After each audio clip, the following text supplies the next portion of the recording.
तो नमस्कार सभी को। आज अपने पाचन तंत्र का डाइजेस्टिव सिस्टम की दूसरी क्लास लेके आए हैं थ्योरेटिकल सब्जेक्ट की। देखिए ध्यान से, इससे पहले अपने ने एक एमसीक्यू की क्लास डाइजेस्टिव सिस्टम की और एक थ्योरी की अपनी क्लास जो है ना वो लगा चुके हैं। आशा करते हैं कि आपने वो क्लास लगा ली होगी बड़े अच्छे तरीके से। जो भी क्वेश्चन है, जो भी थ्योरी आपको बनाई जाती है, वो साथ साथ में नोट करते जाइए। आपको कहीं भी किसी भी प्रकार की कोई दिक्कत नहीं आएगी। देखो ध्यान से, आज अपने डाइजेस्टिव सिस्टम की एक और क्लास स्टार्ट करते हैं। ठीक है, क्लास नंबर 2। अपने ने पहली क्लास में टॉपिक किए थे।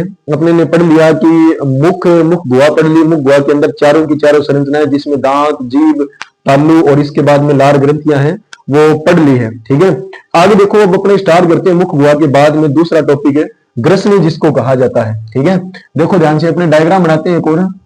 पाचन तंत्र अपना टॉपिक चल रहा है। ठीक है, देखो ध्यान से, इस प्रकार से अपने यहां पर ये जो सिस्टम खुलता है ये कौन सा है? पाचन तंत्र। और यही अपने पढ़ रहे हैं। और ऊपर जो सिस्टम खुलता है वो कौन सा है? श्वसन तंत्र। ठीक है, इस प्रकार से पाचन तंत्र और श्वसन तंत्र दोनों एक कॉमन पाथवे में खुलते हैं। ठीक है, ये अपने कौन सा भाग आ गया? मुख। और मुख के बाद में ये कौन सा भाग आ गया? मुख गुहा।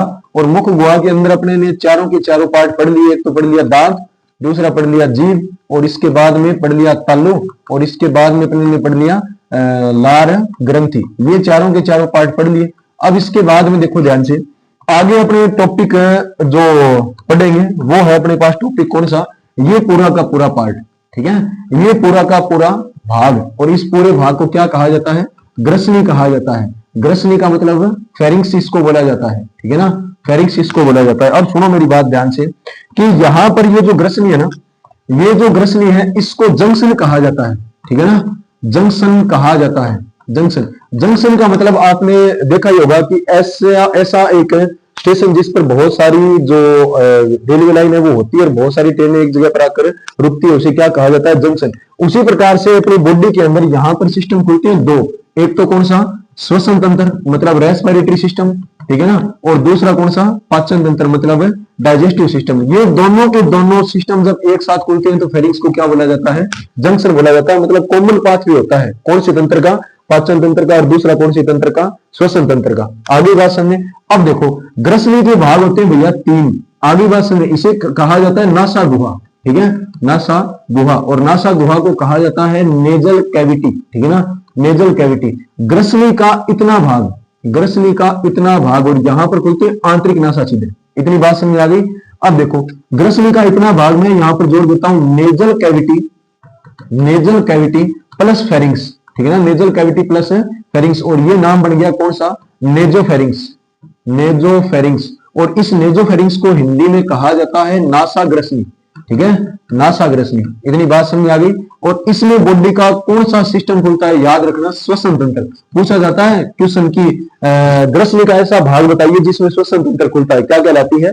नासाग्रसनी कहलाती है। ठीक है, आगे देखो इसके बाद में। अब इसके बाद में ग्रसनी का ये जो भाग है, ये जो भाग है यहां पर होता है पाचन। और ये जो कैविटी है ना, मुख गुहा, मुख गुहा को इंग्लिश में कहा जाता है बक्कल कैविटी, बक्कल कैविटी या ओरल कैविटी। ठीक है ना, बक्कल कैविटी या ओरल कैविटी। और बक्कल कैविटी या ओरल कैविटी यहां पर अपनी क्या खुलती है? फेरिंग्स खुलती है। ठीक है ना, फेरिंग्स खुलती है। और फेरिंग्स किसके साथ में खुलती है? बक्कल कैविटी के साथ में, बक्कल कैविटी। अब देखो ध्यान से, बक्कल कैविटी प्लस फेरिंग्स, नाम क्या बन गया? बक्को फेरिंग्स। ठीक है ना, बक्को फेरिंग्स। और बक्को फेरिंग्स को, बक्को फेरिंग्स का दूसरा नाम क्या हो जाएगा?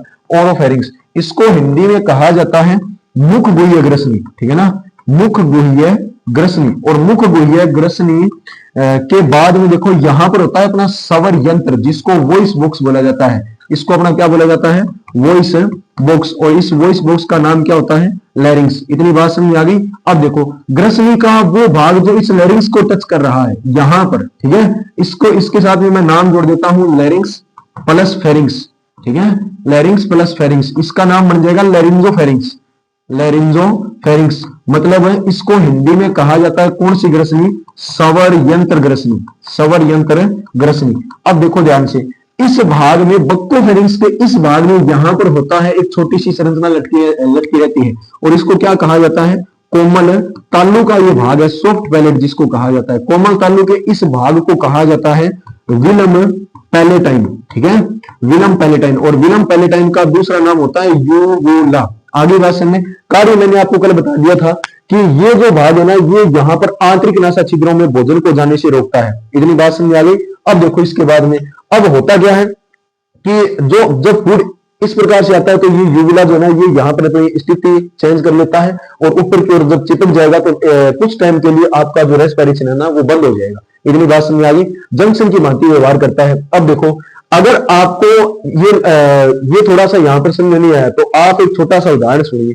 कई बारी जी मान लो का थे खानो खान ला रहे हो, आगे बात समझ और बीच में हंसी आ गई, या मान लो का थे पानी पीन ला रहे हो, पानी पीनता पीनता बीच में हंसी आ गई, तो आप लोग क्या देखते हो कि उस टाइम में कुछ एक पानी है ना वो नाक से क्या आ जाता है, बाहर आ जाता है। आगे बात समझ। रीजन इसका ये था कि आपका यहाँ पर ये एक तो फेरिंग्स और दूसरा एक तो श्वसन तंत्र और दूसरा पाचन तंत्र दोनों एक साथ खुले और इस यूविला ने अपनी स्थिति चेंज नहीं की और यूविला ने अपनी स्थिति चेंज नहीं की तो नाक से पानी क्या आ गया, बाहर। इतनी बात समझ आ गई। अब इसके बाद में देखो 3 क्वेश्चन कि ऐसी ग्रसनी जिसके अंदर श्वसन की क्रिया होती है क्या कहलाती है, नासा ग्रसनी। ऐसी ग्रसनी जिसमें पाचन की क्रिया होती है क्या कहलाती है, मुख गुह्य ग्रसनी। और ऐसी ग्रसनी जो बोलने में हेल्प करती है क्या कहलाती है, श्रवण यंत्र ग्रसनी। क्वेश्चन आएगा कि कोमल तालु यूविला या विलंब पैलेटाइन कौन से भाग में पाया जाता है, इस मुख गुह्य ग्रसनी के अंदर पाया जाता है। कार्य क्या होता है कि भोजन को निगलते समय आंतरिक नासा छिद्रों को क्या करना, बंद करना। इतनी बात आपको समझ आ गई। ये है आपका तीसरा पार्ट किसका, पाचन का, जिसको क्या कहा जाता है, फेरिंग्स कहा जाता है। इतनी बात आपको समझ आ गई। आगे देखो इसके बाद में, अब इसके बाद में एक छोटा सा डायग्राम अपने और बना लेते हैं। देखो ध्यान से, इस प्रकार से अपनी श्वसन नली आगे की ओर और इसके बाद में इसके जस्ट पीछे मैं यहां पर बना देता हूं मैं एक छोटी सी, इसके जस्ट पीछे इस प्रकार से यहां पर होती है कौन सी, यहां पर होती है इसोफेगस। इसोफेगस का मतलब ग्रसिका, ठीक है ना। यहां पर ये क्या होती है, ग्रसिका, और ग्रसिका के आगे की ओर ये तो होती है कहां पर, पीछे की ओर, आगे बात में। और इसके बाद में ये होती है श्वास नली, मतलब आगे की ओर। श्वास नली या रेस्पिरेटरी कैनाल ये कहां पर होती है, आगे की ओर। देखो ध्यान से, इस प्रकार से इनका सिस्टम होता है, इस प्रकार से, ठीक है। आगे की ओर तो क्या होती है, श्वसन नली, और पीछे की ओर ग्रास नली। आगे बात समझे। जब आप टेडी में देखोगे, मतलब इस प्रकार से जब यहां पर अपने यहां से गले को काट कर देखोगे ना, तो सबसे पहले आगे की ओर क्या दिखाई देगी, श्वास नली, और इसके पीछे की ओर क्या होती है, ग्रसिका। देखो ध्यान से, ये जो श्वास नली की यहां पर आपको छिद्र दिखाई दे रहा है ना, जहां पर लैरिंक्स खुलता है आपका, ये छिद्र कहलाता है क्या, ये छिद्र कहलाता है ग्लोटिस। आगे बात समझे। और इसके बाद में ये जो इसोफेगस की ओपनिंग आपको दिखाई दे रही है, ये क्या कहलाती है, गुलेट कहलाती है। Very very most important question है कि श्वास नली की ओपनिंग क्या कहलाती है, ग्लोटिस, और ग्रसिका या एलिमेंट्री कैनाल की मुख गुहा के अंदर ओपनिंग क्या कहलाती है, गुलेट कहलाती है। इतनी बात समझ आ गई।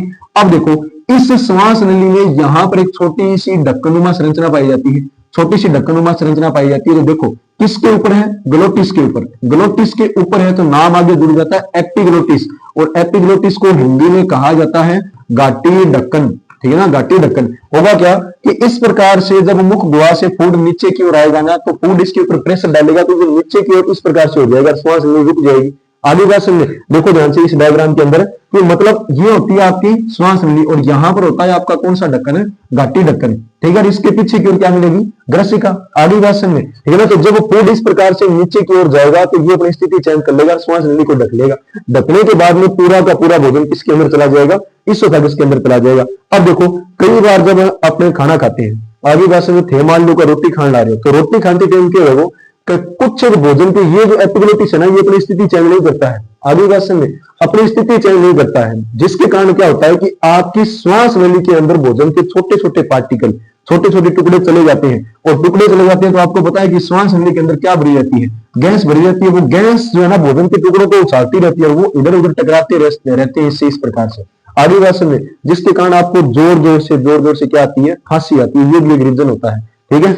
आगे देखो, इसके बाद में ये होती है ग्रसिका, और ग्रसिका के अंदर याद रखना इसोफेगस इसको कहा जाता है, इसोफेगस एकमात्र ऐसा पार्ट, आहार नाल का ऐसा भाग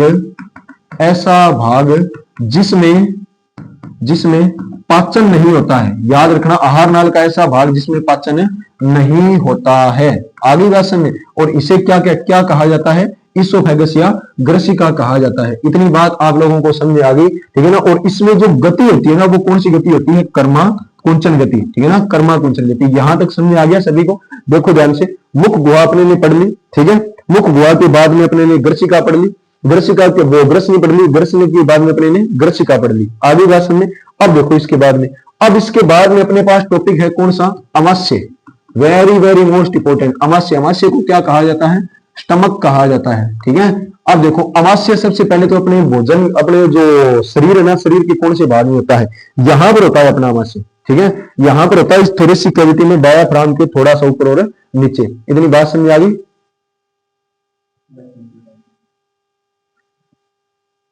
बंद कर दिया था।